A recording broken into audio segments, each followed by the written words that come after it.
ने भारतीय संविधान में, ठीक है ना, आर्टिकल 21 जो राइट टू लाइफ है, जीने का हक, उसमें एक्स-सीजीआई जो है उनका स्टेटमेंट था कि right to clean and healthy environment, यानी कि स्वच्छ और स्वास्थ्य जो पर्यावरण है एक मौलिक अधिकार है, फंडामेंटल राइट है, ठीक है। वो आप डाल सकते हैं आर्टिकल 21 के अंदर, या फिर आपके डीपीएसपी में दिया हुआ है आर्टिकल 48 कैपिटल ए कि आपको आपके पर्यावरण का, वन्य जीव का जो है वो संरक्षण करना है, या फिर आपका फंडामेंटल ड्यूटी में दिया है आर्टिकल 51 ए स्मॉल जी, ठीक है।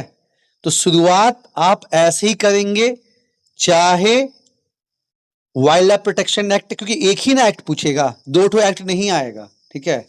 तो आप जो है, क्या आवाज फिर गायब हो गया? आवाज नहीं जा रहा है? शुभम, साइना, रविंद्र, चंदन, श्याम, विवेक। कट जा रहा है सर, सर बीच बीच में क्रैक हो जा रहा है। ओ को को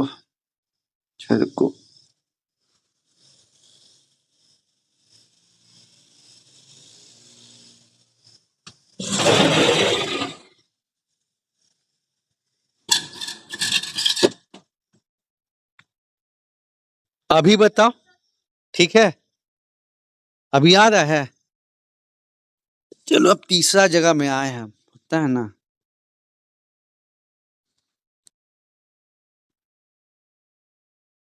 ठीक है, तो हम आपको ये बताएं कि जो फॉरेस्ट कंजर्वेशन एक्ट है, वन संरक्षण अधिनियम, इसका अपना सिग्निफिकेंस है।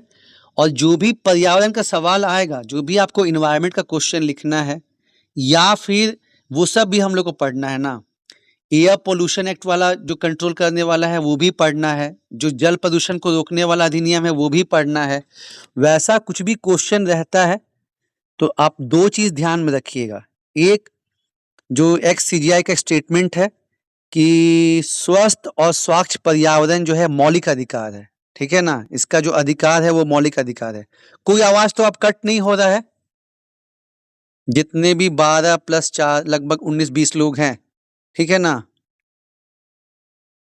अब नहीं कटना चाहिए, अब हम छत पे हैं, ठीक है। तो वहां से स्टार्ट कर सकते हैं, या फिर अपने जो डीपीएसपी में दिया हुआ है, क्योंकि आपको लिंकिंग करना पड़ेगा। अगर आप कोई भी आंसर लिख रहे हैं तो उसमें आपको होता है ना थोड़ा कुछ पॉलिटी का आपको ध्यान में है तो वो दिखा सकते हैं। उसके बाद आपको एसडीजी गोल्स आपको पता ही है, एसडीजी गोल नंबर 13, 14, 15 जो है वो भी इससे संबंधित है, तो उसको कंक्लूजन में कहीं डाल सकते हैं। तब आपको जो है 1-2 एक्स्ट्रा नंबर मिलेगा, ये आपको ध्यान में रखना है। अब आप चलिए ऐसा शुरुआत कर दिए, और जो आपका साइंस टेक का क्वेश्चन होता है इसमें उतना डायमेंशन, जैसे हम इकोनॉमिक्स में देखते थे क्या है, क्यों है, कैसे है, उतना सारा चीज उसमें नहीं होता। कम मतलब कम वर्ड्स में थोड़ा लिखना होता है, क्योंकि 32 नंबर का इधर रहेगा, और जो आपका एसीएफ या वैसा है उधर में 15-20 नंबर, या एफआरओ में भी 15-20 नंबर का आएगा। तो बहुत ज्यादा वर्ड्स में मतलब लिखना नहीं होता, प्लस आपका जो करंट का चीज है वो डालना रहता है। अब देखिए हो क्या रहा था, आजादी के बाद जो आपका पहला नियम आया था वन संबंधित, वो 1952 में आया था, 1952 में। लेकिन ना कहीं भी स्टेट्स पे कोई रिस्ट्रिक्शन नहीं था, राज्यों पे कोई प्रतिबंध नहीं था, और बहुत बड़े पैमाने पे जंगल को काटा जा रहा था। जो डिफॉरेस्टेशन है ना, वो इंडस्ट्रीज के लिए या डिफरेंट डेवलपमेंट प्रोसेस के लिए वो डिफॉरेस्टेशन बहुत ज्यादा हो रहा था। कोई आवाज में तो कट नहीं है, जितने भी 19-20 लोग हैं कोई कट तो नहीं है, सही जा रहा है आवाज? ठीक है। तो बहुत बड़े पैमाने पे जंगल को काटा जा रहा था, और फिर मतलब उसमें पॉलिटिकल नेक्सस जुड़ा हुआ है, करप्शन जुड़ा हुआ है, तो काफी प्रॉब्लम हो रहा था। और फिर कुछ समय के बाद रिपोर्टिंग होने लगी कि भारत में ये क्या हो रहा है, जो इतने बड़े पैमाने पे जंगल काटा जा रहा है, तो ये मतलब क्या चीज चल रहा है। क्योंकि आपको पता है कि फॉरेस्ट जो है वो इम्पोर्टेंट है, बहुत इम्पोर्टेंट है, एक बहुत क्रूशियल रोल प्ले करता है आपका इकोलॉजी इकोसिस्टम में। तो फाइनली उसको कंट्रोल करने के लिए और स्टेट अपने लेवल पे कर रहे थे ना, ठीक है, स्टेट अपने लेवल पे हटाए जा रहे थे। तो फाइनली जो है आपको 1980 में फॉरेस्ट कंजर्वेशन एक्ट बना, जहां पे पावर जो है सेंटर के हाथों में आया कि अगर आपको जंगल काटना है ना, तो आपको सेंटर से परमिशन लेना पड़ेगा, क्योंकि स्टेट्स जो है बहुत धड़ल्ले से जो है जंगल का जो है सफाई कर रहे थे इंडस्ट्रियल को सपोर्ट करने के लिए और बाकी भी डेवलपमेंट प्रोसेस के लिए। और फिर ये मैटर आया लाइमलाइट में, तो बोला कि नहीं भाई, कोई ऐसा कानून होना चाहिए जो सेंटर को यहाँ पे सुप्रीम करे। तो 1980 में ये पावर सेंटर के पास गया। साथ ही साथ एक और चीज हुआ कि अब मान लो कि यार अगर जंगल नहीं कटेगा और जहाँ पे आपका इन माइंस है, जहाँ पे खदान है, मिनरल्स है, वहाँ तो बहुत जंगल है, बहुत जनजाति है, लेकिन अगर जंगल कटेगा ही नहीं, उस पे एकदम बैन कर दिया जाएगा, तो डेवलपमेंट कैसे होगा? तो एक कंसेप्ट वहाँ पे आया, उसको बोलते हैं काम्पा का, ठीक है, कि आपको कंपनसेट करना पड़ेगा, ठीक है, जितना आप जंगल काट रहे हैं उसका आज से 50 साल के बाद, जिस समय भी आप जंगल को काट रहे हैं, उसका 50 साल के बाद क्या मार्केट वैल्यू रहेगा, उसको एक तो फंड में जमा करना होगा, जिसका नाम डाला गया काम्पा फंड। प्लस जितना एरिया आप काट रहे हैं उतना ही आपको फिर से उतना पेड़ लगाना पड़ेगा, एफॉरेस्टेशन, ठीक है। मतलब पहला जो चीज है वो ये किया गया कि अगर स्टेट्स को भी जंगल काटना है तो उसको परमिशन लेना पड़ेगा सेंटर से, ठीक है ना। साथ ही साथ फॉरेस्ट को जो मतलब ना प्रॉपर तरीके से डेफिनेशन तो आगे होगा टीएन गुदवर्मन केस में, लेकिन फिर भी जो है कि फॉरेस्ट क्या कहलाता है उसको मतलब मोटा मोटी बताया गया। अभी हम उस पे आएंगे, टीएन गुदवर्मन केस जो है उस पे बाद में अभी आएंगे, उसका अलग डायमेंशन जो है मतलब देंगे। अभी एक सेंटर को पावर मिला, दूसरा ये हुआ कि भाई काम्पा का कंसेप्ट आया। काम्पा में क्या है कि अब जैसा कि आप जानते हैं कि जो भी जनजाति वाले इलाके हैं वहां पे मिनरल भी बहुत ज्यादा है और जंगल भी बहुत ज्यादा है, कैसे काम चलेगा?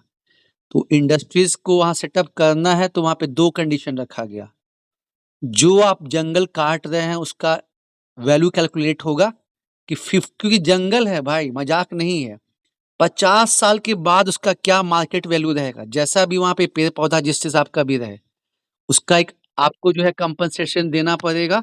और साथ ही साथ जितना एरिया आप जंगल का काटे हैं उतना आपको पेड़ लगाना पड़ेगा।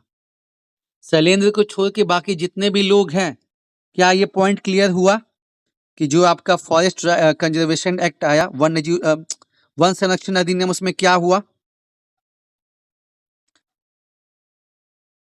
अभी जस्ट शैलेंद्र स्टार्ट ही हुआ है कि क्या क्या प्रोविजन है, ठीक है, तुम्हारा फॉरेस्ट कंजर्वेशन एक्ट का। उसमें बस यही बताए कि आजादी के बाद पहला कानून तो बन गया था 1952 में, लेकिन जो राज्य है ना वो बहुत बड़े पैमाने पे कटिंग मतलब काट रहे थे, तुम्हारा जंगल को काट रहे थे और बहुत गलत गलत चीज हो रहा था। तो फिर हुआ कि नहीं, स्टेट से पावर छीनना होगा और उसको सेंटर के हाथों में देना होगा, ठीक है। तो इसलिए फर्स्ट कंजर्वेशन एक्ट आया, पहला बात तो ये हो गया। और साथ ही साथ प्लस एक चीज और शुभम और जो नए लोग हैं जान लो, हम आंसर जो है जैसे 50% 60% के आसपास ही बताते हैं, उसमें तुमको बाकी जो है अपना हार्डवर्क करना पड़ेगा। शुभम, तुम बोला ना कि एक पीडीएफ, तो एक पीडीएफ का कंसेप्ट को हम नहीं मानते हैं, क्योंकि एक पीडीएफ का कंसेप्ट तुमको बस एक ही आंसर बताता है। लेकिन जब यहाँ पे हम्म हर्षदेव फर्स्ट का एग्जाम्पल दे रहे हैं भाई, जब यहाँ पे मतलब आप मेहनत करके अपना आंसर लिखिएगा और फिर जब उसका 2 दिन के बाद डिस्कशन होगा तो एक पीडीएफ की जगह आपके पास 5-6 पीडीएफ रहेगा, ठीक है शुभम भाई। और जो 2-3 लोग नए हैं, आपको ये ध्यान रखना है, इसलिए हम लोग एक पीडीएफ का सपोर्ट नहीं करते हैं। आपको यहाँ पे पूरा क्या क्या होना चाहिए वो हम बता देते हैं, क्योंकि मेरा मानना है कि सबके पास वही सुपर्ब दिमाग जो है। आवाज चला गया फिर, क्या हो रहा है रे भाई? आवाज है ना? बताओ। Yes sir. तो वही तो बोले, आवाज नहीं जाना चाहिए। अभी हम छत पे आ गए हैं, आवाज तो रहना ही चाहिए। आवाज में किसी को दिक्कत नहीं है ना? अभी ठीक है सर। नहीं, यहाँ आवाज़ क्योंकि हम चेक कर रहे थे, बोले ना उतना टाइम में चेक ही कर रहे थे कि कहाँ पे मतलब सही आ रहा है। ठीक है, तो हम शुभम और जो लोग नए हैं, यहाँ पे बस 50% के आसपास जो है अपना आंसर डिस्कस करते हैं, फिर बाकी 2 दिन का समय देते हैं और तुमको गूगल और बाकी की मदद से जो है बाकी का आंसर कंप्लीट करना होता है। उसमें होता क्या है कि तुम भी टॉपिक को देखते हो 3-4 जगह से और फिर जब तुम आंसर लिखते हो ना, तो कहीं न कहीं तुम्हारे दिमाग में 40% क्लियर होता है। उसके बाद जब डिस्कशन होता है, मान लो गौतम का कुछ आंसर आया, वसीम का कुछ आंसर आया, तो बाकी चीज़ जो रह जाता है, अनीस का कुछ आंसर आया, तो वहाँ पे क्लियर हो जाता है। ठीक है? क्लैरिटी बन जाता है। तो इस प्रोसेस में जो है बहुत सारा चीज़ जानने सीखने को मिलता है और होता है ना कि जब हम अपने सेंसेस से काम करते हैं और जब कोई टॉपिक में परेशान होते हैं, तो कहीं न कहीं उसका इमेज बनता है कि अच्छा ये का ऐसा है, ये का ऐसा है। तो वो तुमको लॉन्ग टर्म में मदद करेगा। ठीक है? तो इसका हम तुमको 2-3 इम्पोर्टेंट प्रोविज़न बता दिए, लेकिन केवल इतना ही नहीं है, और भी प्रोविज़न है जो तुमको देखने होंगे क्योंकि साइलेंट फीचर्स पूछा है तो तुमको बहुत सारा चीज़ बताना होगा इसमें और 32 नंबर का है तो मान के चलो कि 5 पेज तुमको जाना है। ठीक है? 5 पेज जो है क्योंकि हम लोग 40 नंबर में जाते हैं 7-8 पेज तक, तो इसमें जो है 5 साढ़े 5 पेज तुमको जो है जाना है। ठीक? इसमें फॉरेस्ट क्या है, नॉन फॉरेस्ट पर्पस क्या है, वो सब जो है चीज़ बताई गई और तुमको जो है इसके बाद जब देखा जाएगा तो बहुत हद तक तुमको जो है जो फॉरेस्ट का जो कटिंग हो रहा था, डिफॉरेस्टेशन, वो कम हुआ है। और फिर 1988 में एक क्वेश्चन सीधे पूछता है कि जितना भी एरिया है जिस भी देश का, उसका 33% जो है वो जंगल वाला। तो चलो जिस भी देश का नहीं, हमको तो इंडिया का बात करना है। तो इंडिया में ये कहाँ से आया? तो उसमें लोग क्या कंफ्यूज हो जाते हैं कि आज़ादी के बाद सबसे पहला नियम तो 1952 में आया था। तो उसमें मैक्सिमम लोग गलती कर देते हैं कि वो 1952 करते हैं। नहीं, 1980 में ये पहला फॉरेस्ट कंजर्वेशन एक्ट आया, वन संरक्षण अधिनियम, और उसके बाद तुम्हारा एक जंगल पॉलिसी आया था 1988 में। उसमें ये मेंशन था कि एरिया का मतलब जितना भी तो इंडिया का एरिया है उसका 33% जो है वो तुम्हारा क्या होना चाहिए, तुम्हारा जंगल होना चाहिए। अब देखो, जो भी लंबा क्वेश्चन होता है ना 15, 20, 40, वहां पे वही वाली बात होती है। अब तो ये बंद हो गया थोड़ा कि तुम होटल में गए और बोले कि थोड़ा 1 प्लेट चावल दीजिए, तो चावल लाया, दाल लाया, पापड़ लाया, बहुत सारा चीज लाया। तो यहाँ तुमको एक टर्म आ गया है फॉरेस्ट, और मान के चलो कि 5,000 लोग मेंस का एग्जाम दे रहे हैं, चाहे वो एसीएफ हो, चाहे वो फॉरेस्ट रेंज ऑफिसर हो या जेपीएससी का एग्जाम हो। तो यार सबको ना पता है फॉरेस्ट कंजर्वेशन एक्ट का जो फीचर्स है वो सबको पता है। ठीक है? तो तुम कैसे 1-2 नंबर एक्स्ट्रा लाएगा? जब तुमको दिखता है फॉरेस्ट, तो अब तुम दिमाग लगाओ कि भारत सरकार हर 2 साल पे निकालता है फॉरेस्ट सर्वे रिपोर्ट, है ना? तो जो लॉन्ग क्वेश्चन रहता है उसमें तुमको ये एडवांटेज है कि तुम उससे संबंधित चीजें तुम शॉर्ट क्वेश्चन में नहीं कर सकता है। 5 नंबर 8 नंबर में ऐसा नहीं हो सकता है, लेकिन जहां भी 15 नंबर है, 20 नंबर है, 40 नंबर है, वहां तुम कर सकता है कि एक तो बॉक्स बनाया और उससे संबंधित चीज कि मतलब as per latest Indian forest survey report 2023 अब इंडिया का जो फॉरेस्ट कवर है इतना हो गया है, उसी पे तुमको एक एक्स्ट्रा नंबर मिल जाएगा। ठीक है? जो 2-3 लोग नया जुड़े हैं, आलोक, रजनीकांत, इधर जो है शुभम, समझ में आ रहा है कैसे हमको 1-2 नंबर एक्स्ट्रा उठाना है? ठीक है? बाकी जो मुद्दा तुम्हारा है वो तो तुमको डील करना ही करना, वो तो चलते रहेगा। उसी में होता है ना, साइड में एक ठो बॉक्स बना के दिखा दिए कि फॉरेस्ट सर्वे रिपोर्ट में ऐसा-ऐसा है, क्योंकि फॉरेस्ट का ही बात कर रहा है ना, तो बहुत सही रहेगा। उसमें ये भी तुम प्लस कर सकता है कि मतलब जो फॉरेस्ट इनहिबिटेड से उसको अधिकार नहीं मिलता था, तो फॉरेस्ट राइट एक्ट 2006 आया है। मतलब जैसा नीलम मैडम का जो बात बोलते हैं कि मेंस का आंसर जो है एक माला के जैसे है। कहीं तुमको चांदी जोड़ना है, कहीं तुमको सोना लगाना है, कहीं तुमको प्लेटिनम लगाना है। ठीक है? तुम्हारे आंसर में रंग झलकना चाहिए, तब तुमको 40 में 24-25, 20 में 15-16 और 15 में 11-12 मिलेगा। पुराने लोग को तो ये क्लियर हो चुका है, जो नए लोग हैं क्लियर हो रहा है? रजनीकांत, इधर आलोक, ठीक है? आपको ध्यान देना है ये चीज का कि वहां तुमको बोलेगा नहीं कि भाई अब तुम फर्स्ट राइट एक्ट का बताओ, तुमको बोलेगा नहीं फर्स्ट सर्वे रिपोर्ट का बताओ, लेकिन तुमको दिख रहा फॉरेस्ट, तो तुमको दिमाग लगाना है कि भाई फॉरेस्ट कंजर्वेशन तो दुनिया जहां लिखेगी, हमको अगर 2 नंबर एक्स्ट्रा लेना है तो हम डिटेल में नहीं जाएंगे, लेकिन हम थोड़ा सा बता देंगे कि फॉरेस्ट सर्वे रिपोर्ट भी होता है, एक पेज में वो दिखा देंगे हल्का सा साइड बना के, और एक जगह दिखा देंगे कि इनजस्टिस हो रहा था जो लोग जंगल में रह रहे थे, तो उसके लिए फर्स्ट राइट एक्ट 2006 में आया था, ठीक है? इसको बोलते हैं आंसर में वैल्यू एडिशन। कैसे 40 में 24-25 नंबर, कैसे में 20 में 15-16 नंबर।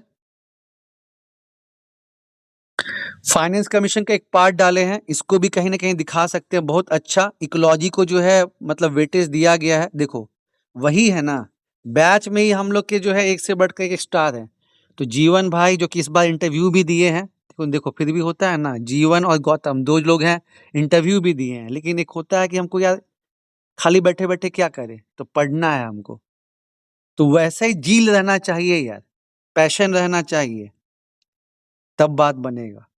तो वैसा कुछ कुछ पॉइंट्स तुमको डालना है, लेकिन मेन क्या है, मेन तुमको डील करना है जो फर्स्ट कंजर्वेशन एक्ट है। ये नहीं कि तुम्हारा केक बना ही नहीं और तुम खाली चेरी का बात कर रहा है, इट्स अबाउट केक।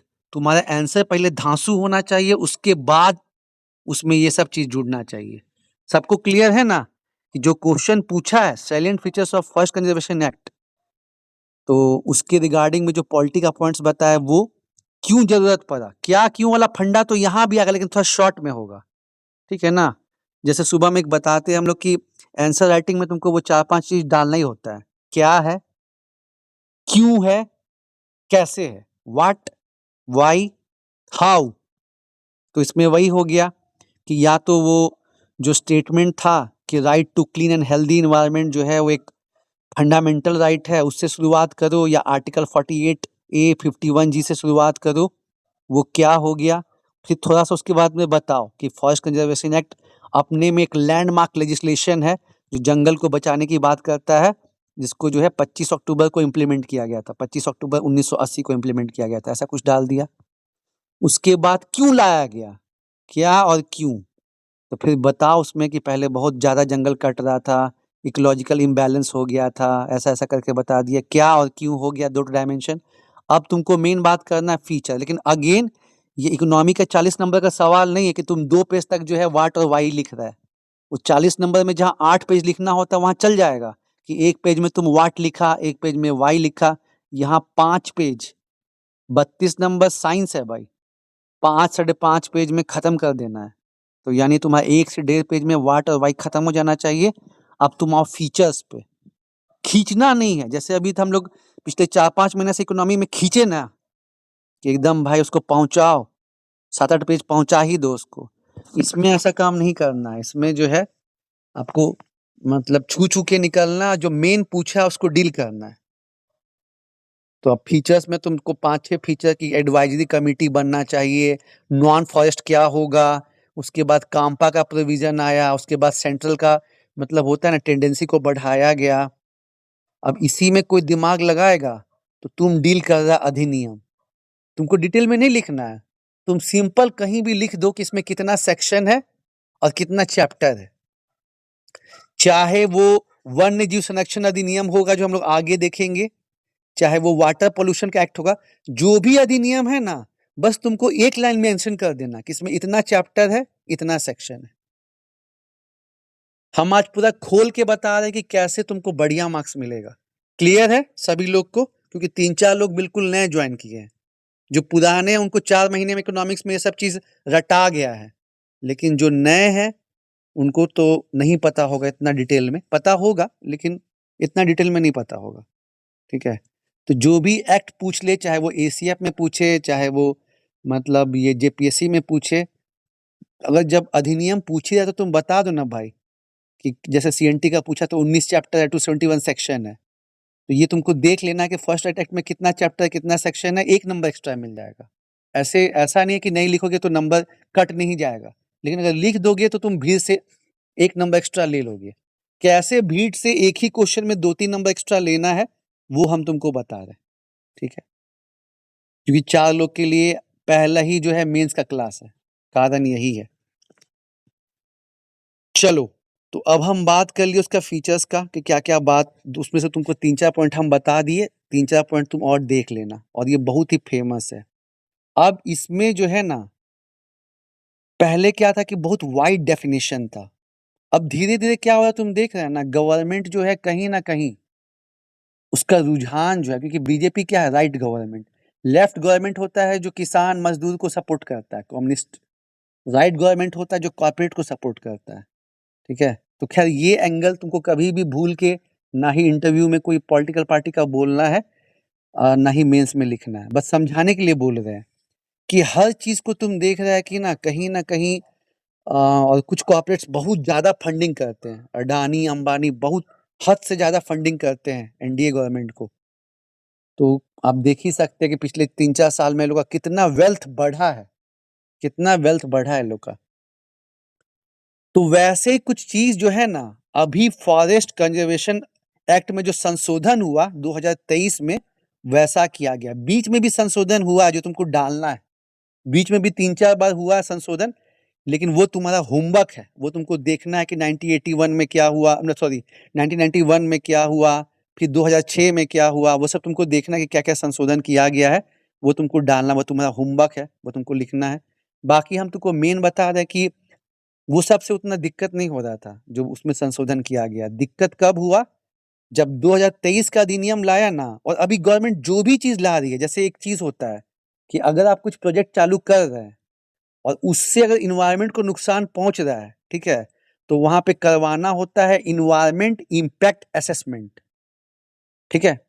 ये पहली बार ये चीज बना था इंडिया में 1996 में, 1994 में। दूसरी बार ये पॉलिसी आया था, मतलब ये वाला असेसमेंट वाला चीज आया था 2004 में। और अभी तीसरी बार मतलब लाया, जिसमें बहुत बवाल हुआ, बहुत बवाल। गवर्नमेंट क्या बोला ना कि ना कुछ कुछ ऐसा चीज होगा ना। आवाज कट गया, आवाज कट गया क्या?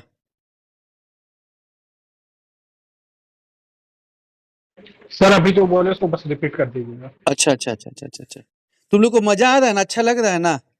वो स्क्रीन नहीं शेयर हो रहा तो ज्यादा दिक्कत तो नहीं हो रहा? कहानी समझ में आ रहा है मोटा मोटी?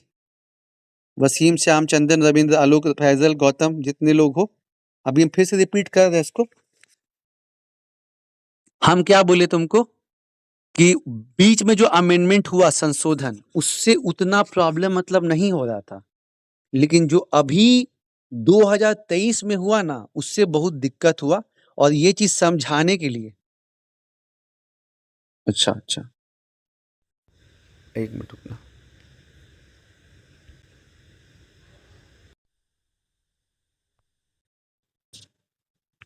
हेलो, क्लियर है? आवाज आ रहा है अभी? ठीक है ठीक है, वही वो तुम लोग कर देना, जब आवाज नहीं आएगा ना तो बता देना। शैलेंद्र, अभी तुम बाद में ज्वाइन किया, कुछ कुछ समझ में आ रहा है कि हम लोग क्या डिस्कस कर रहे हैं? जी सर, उसका स्ट्रक्चर समझ में आ रहा है। हाँ ठीक है, लिखना है भाई, होता है ना, इसलिए हम सोचे कि थोड़ा डाइवर्सिटी लाते हैं, थोड़ा चेंज करते हैं सब्जेक्ट का डायमेंशन। एक ही चीज कितना पढ़ा जाए, इकोनॉमिक्स इकोनॉमिक्स इकोनॉमिक्स, पिछले 4 महीना से इकोनॉमिक्स से चल रहा है, तो थोड़ा कुछ बदलने का है तो सही रहेगा, फिर मजा आएगा। तो हम तुमको बताएं एक चीज के बारे में जिसको कहते हैं EIA, ठीक है, इन्वायरमेंट इम्पैक्ट असेसमेंट, पर्यावरण प्रभाव, और उसको जो एसेस करते हैं, ठीक है, कि क्या प्रभाव पड़ेगा, इस प्रोजेक्ट को चालू करेंगे तो क्या प्रभाव पड़ेगा। और इसमें देखते हैं कि इससे क्या जो जनजाति वहां रहती है, जो जंगल रहते हैं, उसको कुछ ज्यादा नुकसान हो सकता है क्या, तो फिर उसको नहीं करते हैं। तो ये पहली बार इसका जो है स्टार्ट हुआ था 1994 में, दूसरी बार आया 2006 में, और तीसरी बार 2020 में जब गवर्नमेंट लाया ना, तो गवर्नमेंट इसमें क्या-क्या प्रावधान रखा, उसमें खूब बवाल हुआ। जो सोशल मीडिया है, ये अभी बहुत अच्छा भी काम कर रहा है। मतलब लाखों लोग ट्वीट करने लगे कि आप ना गजब कॉर्पोरेट्स के हाथ में मतलब देश को बेच रहे हैं। उसमें लिख दिया गया कि बहुत सारा ऐसा प्रोजेक्ट होगा जिसके लिए EIA की जरूरत नहीं पड़ेगा। दूसरा बात ये कि कुछ-कुछ चीज़ ऐसे होंगी जो कि प्रोजेक्ट स्टार्ट हो गया और बाद में क्लीयरेंस लिया जाएगा। तो तुमको लगता नहीं है कि अगर मान लो प्रोजेक्ट चालू हो गया और बाद में ईआईए होता है और बोलता है कि ये सही नहीं है, तो तुमको लगता है कि वो रुक जाएगा? बताओ। अगर मान लो कोई प्रोजेक्ट स्टार्ट हो गया प्राइवेट कंपनी का और वहाँ पे बोलता है कि कुछ प्रोजेक्ट को बाद में भी क्लीयरेंस मिलेगा तो काम चलेगा। तो अगर बाद में क्लीयरेंस मिलेगा, तो क्या उसको मतलब बाद में मान लो क्लीयरेंस नहीं दिया कि प्रॉब्लम है और प्रोजेक्ट में करोड़ रुपया खर्च हो चुका है, तो क्या वो थमेगा? क्या प्रोजेक्ट रुकेगा? साइना, रविंदर, वसीम, चंदन, शुभम, आवाज जा रहा है ना मेरा? कटा तो नहीं है ना? No sir. हाँ। तो हम तुमको क्या समझा रहे हैं कि गवर्नमेंट धीरे-धीरे जो है ना बहुत ज़्यादा जो है प्राइवेट सेक्टर को मतलब ये कर रही है। तो गवर्नमेंट बहुत चालाकी से इसमें तुम्हारा सेक्शन 1A ऐड करी 2023 में, और जो फॉरेस्ट का डेफिनेशन था ना उसको बदल दी। बोली कि जो फॉरेस्ट 1927 में जिसका जिक्र था या जो गवर्नमेंट का रजिस्टर्ड है, मतलब नैरो डेफिनेशन कर दी। जो जंगल का डेफिनेशन वाइड होना चाहिए उसको नैरो कर दी। सबसे बड़ा चीज ये कि साथ ही साथ जो जंगल का इलाका है वहां पे वो इको टूरिज्म प्रमोट करना, जो कि ये सब चीज प्रोहिबिटेड था, वो अलाउ कर दी। ठीक है। उसके बाद स्टेट को भी कुछ कुछ पावर दे दी। मतलब जो मेन मकसद था ना वन संरक्षण अधिनियम का, उसमें बहुत हद तक जो है ना सरकार, सबसे बड़ा तो यही गड़बड़ की जो फॉरेस्ट का डेफिनेशन है, जंगल का डेफिनेशन, उसको नैरो कर दी। सबसे बवाल लेके ये हुआ। लेकिन सुप्रीम कोर्ट है यार, बोलते हैं ना कि संविधान का गार्जियन कौन है। आवाज तो नहीं कट रहा है ना? आवाज तो जा रहा है ना सबको क्लियर? जहां कट होगा तो मेरे को बता देना, यस ठीक है, कि हाँ आवाज कट रहा है। सर दो चेंजेस कहलाई डेफिनेशन में, एक तो 1927 के एक्ट वाला है, दूसरा क्या कहें अभी? नहीं, चेंजेस तो 3-4 चेंजेस है आलोक, हम कुछ ही बता रहे तुमको, ठीक है ना। अच्छा, जो फॉरेस्ट का डेफिनेशन उसमें 2 बात बोला गया कि एक जो 1927 के अधिनियम में रजिस्टर्ड था वो, या जो गवर्नमेंट के रजिस्टर्ड में है वो, ठीक है, वही उसी को बस फॉरेस्ट मानेंगे। और पहले क्या था कि वाइड डेफिनेशन था। एक बहुत फेमस केस है 2024 का, मतलब वो केस है 1996 का, कि फॉरेस्ट क्या होगा ना, उसका नाम है टीएन गोदावर्मन। तो देखो, अब ये जब 2023 में अधिनियम पारित हुआ ना फॉरेस्ट कंजर्वेशन एक्ट का, और गवर्नमेंट इसमें वही कॉर्पोरेट्स को बेनिफिट पहुंचाने के लिए कुछ कुछ वैसा अमेंडमेंट कर दी, तो पूरा मीडिया में ये चीज का मतलब आने लगा। और कोई सुप्रीम कोर्ट में बोलता है ना पब्लिक इंटरेस्ट लिटिगेशन, कि सर इसमें संशोधन करके, क्योंकि फॉरेस्ट कंजर्वेशन एक्ट का मकसद क्या है, क्यों बनाया गया था इसको, बताओ? इसको 1980 में क्यों बनाया गया था?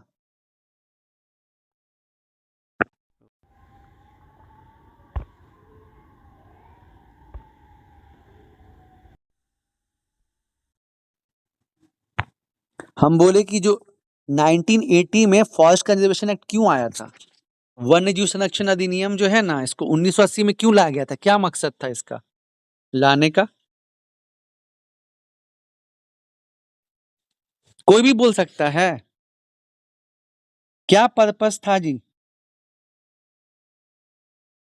रजनीकांत बताओ, क्या पर्पस था, क्यों आया था? मेरा आवाज अभी जा रहा है ना? क्लियर है ना क्वेश्चन?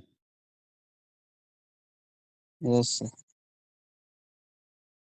कोई भी बता सकता है। यस भाई बताइए। ये या यस सर। हाँ रजनीकांत बोलो बोलो। सर फॉरेस्ट कंजर्वेशन एक्ट हाँ, क्यों लाया गया था? सर बायोडाइवर्सिटी को प्रोटेक्ट करने के लिए, वाइल्ड लाइफ और तो भी फ्लोरा एंड फौना। ठीक है, और उसके भी पहले जो जंगल कट रहा था, ठीक है, तो रिलेटेड चीज बोला है कि उसको लिए मतलब लाया गया था, ठीक है। और जो गवर्नमेंट 2023 में कि तुम जंगल का डेफिनेशन को नैरो कर दिया, जो वाइड डेफिनेशन था कि फॉरेस्ट मतलब क्या क्या चीजें होंगी, ठीक है ना, तो उसको तुम नैरो कर दिया कि जो 1927 के अधिनियम में है या फिर जो गवर्नमेंट के रजिस्टर्ड में है, बस वही जंगल है। तो इसका बहुत विरोध हुआ, साथ ही साथ पहले था कि